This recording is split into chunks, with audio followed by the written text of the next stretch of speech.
Frank is the man, the myth, and the legend.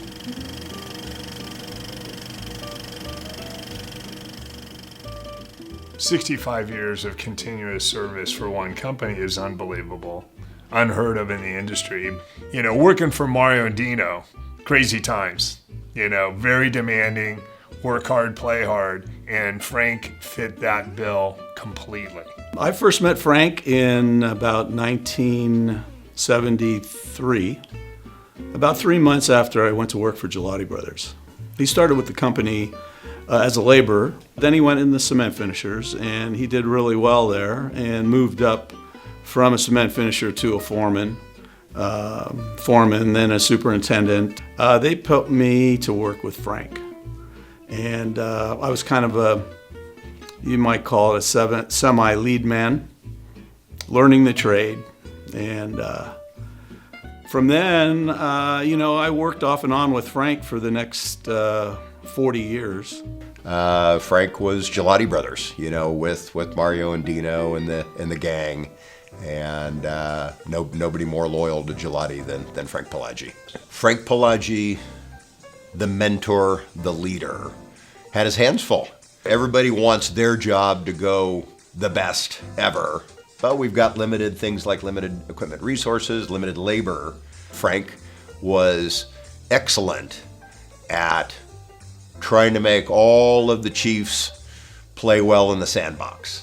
He was a great mentor. He mentored so many people and had such a lasting impact on people because of his knowledge and experience, but also his ability to work with people. The one thing about Frank is that he was willing to teach anyone that was willing to learn. I learned everything about construction basically from Frank. I look back at my experiences with Frank Palagi and feel what he taught me over the years was more life lessons than how to form curb and gutter, which I've never done anyway, but the construction side of thing. Frank had an excellent way of enforcing accountability. You couldn't pull the wool over Frank Palagi's eyes. You couldn't. He would sitting there staring me down, and I'm a youngster, and he's raising his voice with me, and I don't know exactly how to respond or how to reply, and all he was looking for was the truth. He enjoyed life. He definitely did. He always had a positive twist on everything, and if something didn't go right, he had a way of getting it back together and moving along. As a youngster, when I went to work for Gelati Brothers in '87, takeoff engineer, I'd work on Saturdays, and we all got to go to lunch at Centerfeld Joe's, which was very special for the youngster to be able to go to lunch with the table. I was there with the table with Mario and Dick and Frank and the group, and here I am, had no gray hair, and Frank was always there.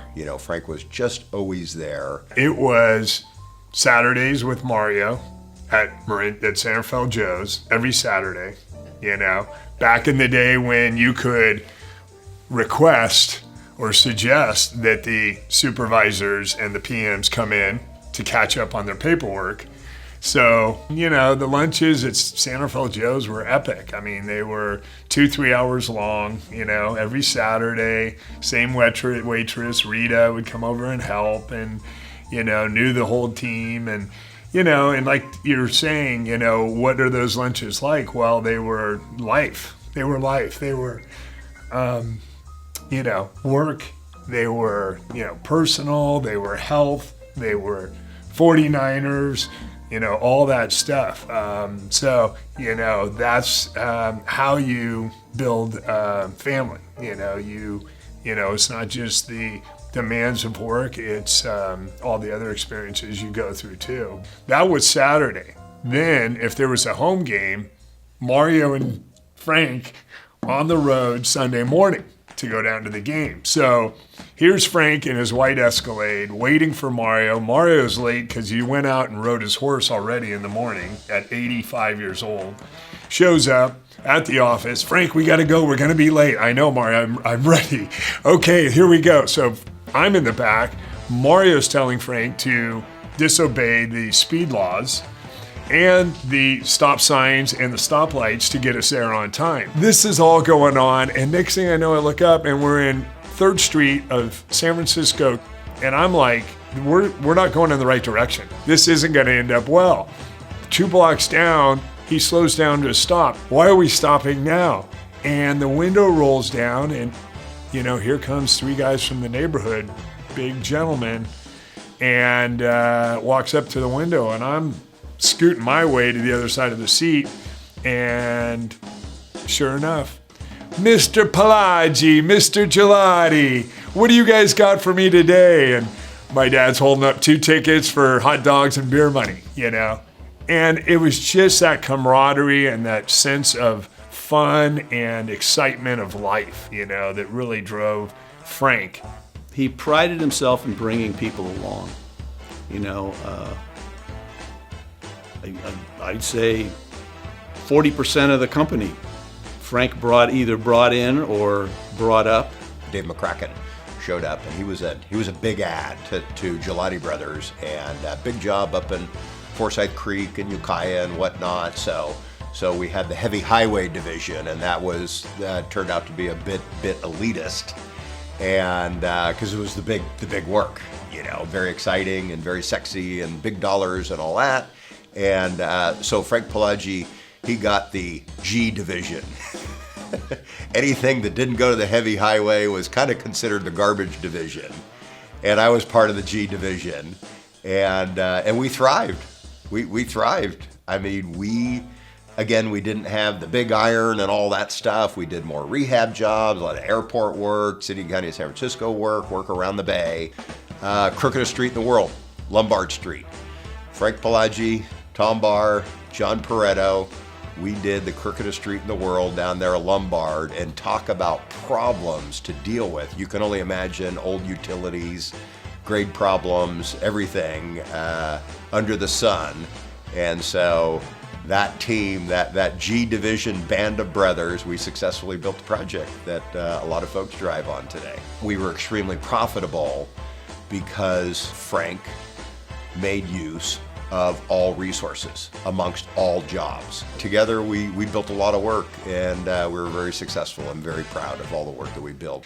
The love and the commitment of Frank to Gelati Brothers was so powerful because it set the tone for everybody else. So, it was such a powerful resource for the company and for Mario, because in this industry we go up and down, and it's tough to think of people that are there by your side during the tough times, and that's what Frank was. Frank, like in The Godfather, was the consigliere to Mario.